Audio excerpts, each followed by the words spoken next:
Hello friends, skill training YouTube channel में आपकी स्वागत है। मैं आपका दोस्त वशिष्ठ हाजरा। दोस्तों, हमारा हीट ट्रीटमेंट सीरीज़ चल रहा था। ये उस सीरीज़ का 9th वीडियो है जो इंग्लिश लैंग्वेज में है और ठीक है, इसको हम आपको हिंदी में समझाएंगे। दोस्तों, हीट ट्रीटमेंट जो है ये एक बेहद इम्पॉर्टेंट चैप्टर है।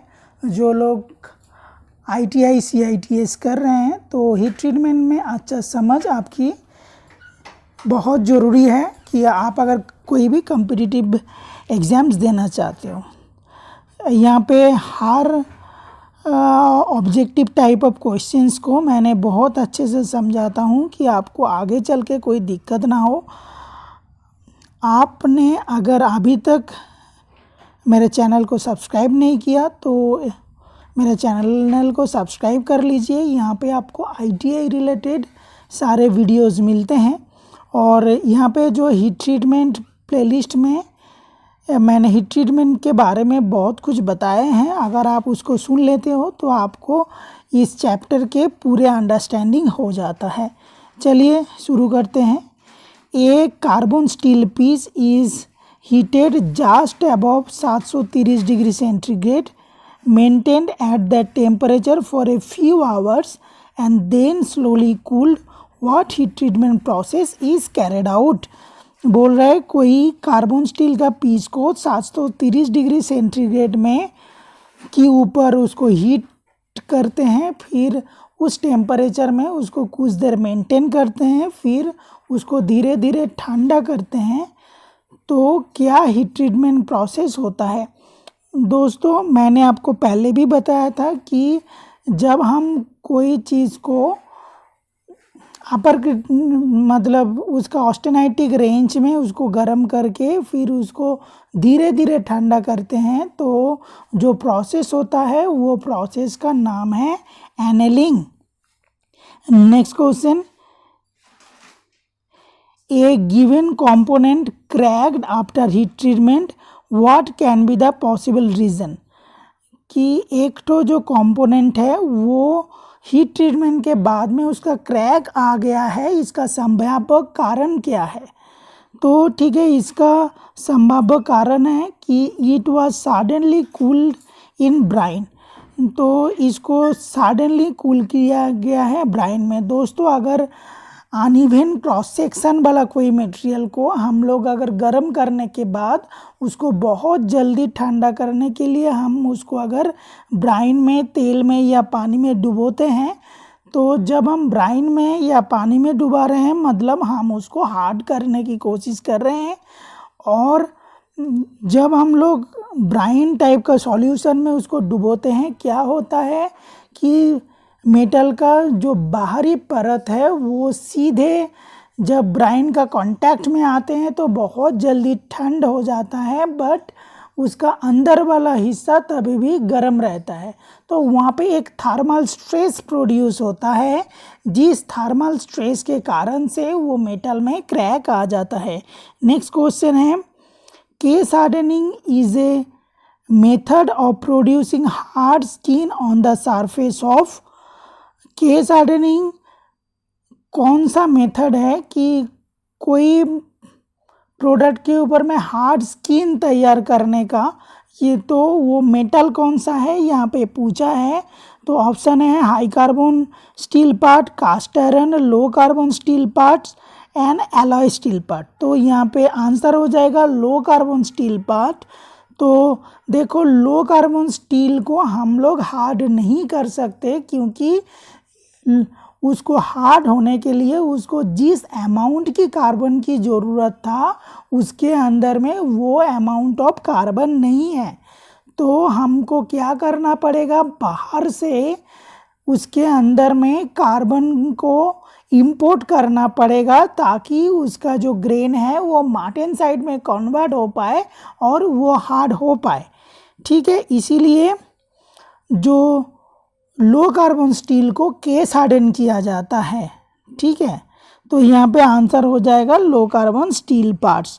Next question, to reduce internal stress of harden tool the method of that heat treatment generally applied. तो इंटरनल स्ट्रेस को दूर करने के लिए कि हार्डन टूल, अगर किसी हार्ड करने के बाद उसके अंदर में इंटरनल स्ट्रेस को हम रिड्यूस करना चाहते हैं तो वो हीट ट्रीटमेंट हो जाएगा टेम्परिंग प्रोसेस। ठीक है, अगर कोई सॉफ्ट मेटल के अंदर में अगर हम लोग इंटरनल स्ट्रेस को रिड्यूस करना चाहेंगे तो वहाँ पे आंसर हो जाएगा नॉर्मलाइजिंग। ठीक है, यहाँ पे बोला है एक हार्ड एंड टूल का, तो यहाँ पे ऑब्वियसली आंसर हो जाएगा tempering and option number d is the right answer. The next question, the toughness in a steel is increased and the brittleness is decreased by the heat treatment process. Heat treatment operation called as, कि जब toughness को reduce किया जा रहा है और toughness को increase किया जा रहा है और ब्रिटलनेस को डिक्रीज किया जा रहा है जिस हीट ट्रीटमेंट प्रोसेस के द्वारा, उस हीट ट्रीटमेंट का प्रोसेस का नाम है टेम्परिंग। हम लोग जानते हैं कि hardness is always associated with brittleness. आप अगर कोई मेटल को हार्ड करेंगे तो उसके अंदर में ब्रिटलनेस का गुण भी आएगा। हमारा हार्डनेस तो उसका रिक्वायरमेंट प्रॉपर्टी है, बट ब्रिटलनेस हमारा रिक्वायरमेंट प्रॉपर्टी नहीं है। कोई भी मेटल को यूज़ करने के लिए हार्डनेस के दौरान उसके अंदर जो ब्रिटलनेस आता है उसको दूर करना बहुत ज़रूरी है। तो ठीक है, उस ब्रिटलनेस को दूर करने के लिए हम लोग उसके ऊपर फार्दर जो हीट ट्रीटमेंट करते हैं वो है टेम्परिंग। ठीक है, the next question is, in a case hardening process, ammonia gas is introduced on a steel. The process is known as nitriding is the right answer। कि कोई एक हार्डनिंग प्रोसेस में जहाँ पे स्टील के ऊपर एमोनिया गैस छोड़ा जाता है तो उस प्रोसेस का नाम क्या है, तो उस प्रोसेस का नाम है नाइट्राइडिंग। ठीक है, next question, cyaniding and nitriding are two methods of. Cyaniding और नाइट्राइडिंग तो ना किसका मेथड है, ये केस हार्डनिंग का मेथड है। तो option number b is the right answer. Next question is, after heating up to a required hardening temperature why must tool still be quenched. ठीक है, तो एक तो कोई माने हार्डनिंग टेम्परेचर तक गर्म करने के बाद टूल को क्विंच करना क्यों ज़रूरी है, क्विंच करना इसीलिए ज़रूरी है कि option number b, to build up hardening structure, hardening structure को बिल्ड करने के लिए। दोस्तों हम लोग अगर उसको हार्डनिंग टेम्परेचर तक गर्म करेंगे और उसको कूल्ड नहीं करेंगे, उसको फार्नेस में ही छोड़ देगा तो क्या प्रोसेस हो जाएगा, वो प्रोसेस हो जाएगा एनलिंग। तो वहाँ पे तो हार्ड नहीं होगा। अगर उसको बाहर निकाल के छोड़ देंगे तो क्या प्रोसेस हो जाएगा, तो वो प्रोसेस हो जाएगा नॉर्मलाइजिंग। नॉर्मलाइजिंग में होता क्या है, हमारा इंटरनल स्ट्रेस रिड्यूस होता है जो पहले से ही प्रोसेस के दौरान मेटल के अंदर में इंड्यूस्ड रहता है।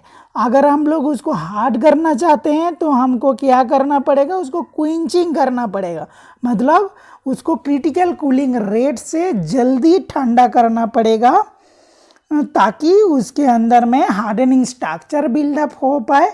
तो आपका जानकारी के लिए बता दूं, ये जो हार्डनिंग स्ट्रक्चर कौन सा है, ये हार्डनिंग स्ट्रक्चर जो है उस माइक्रो स्ट्रक्चर का नाम है मार्टेनसाइट।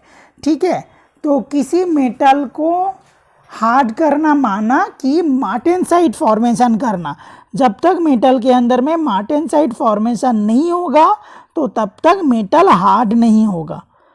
ठीक है, okay, next question, a punch is made out of unalloyed steel after hardening a crack takes place, what can be reason to develop this crack.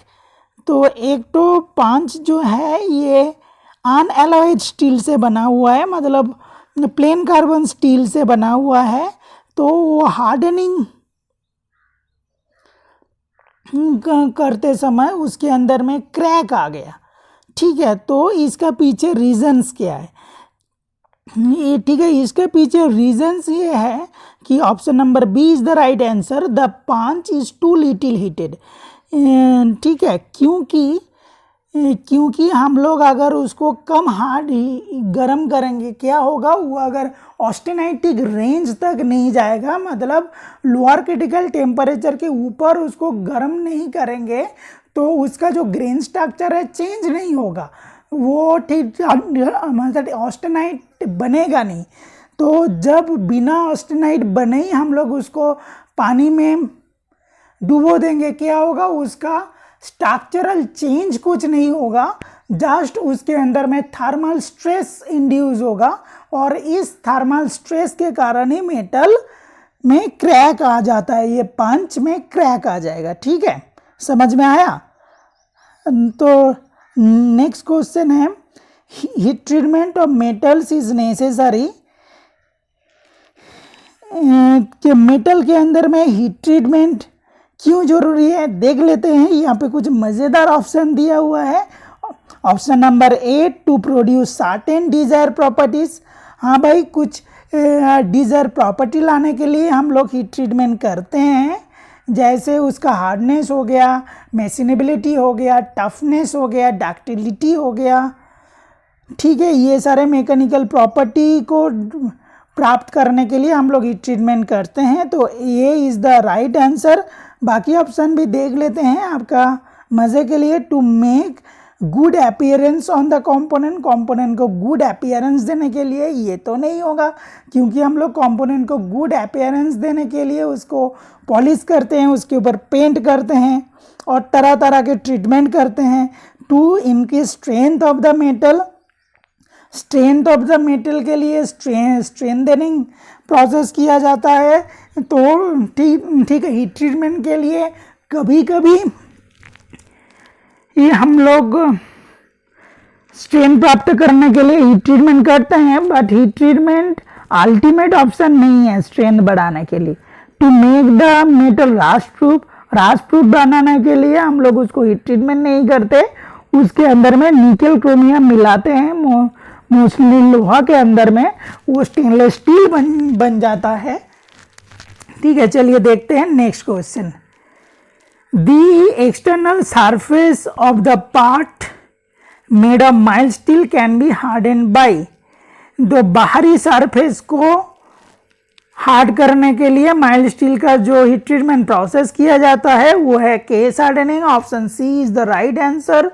In next question, in nitriding process the NH3 gas is introduce at, जो ammonia gas है वो introduce किया जाता है 500 से 560 degree centigrade के में, क्योंकि इस टेम्परेचर में एमोनिया गैस का जो डिफ्यूज़न है वो बहुत ज़्यादा होता है मेटल के अंदर में। Next question is HSS is tempered at high speed steel.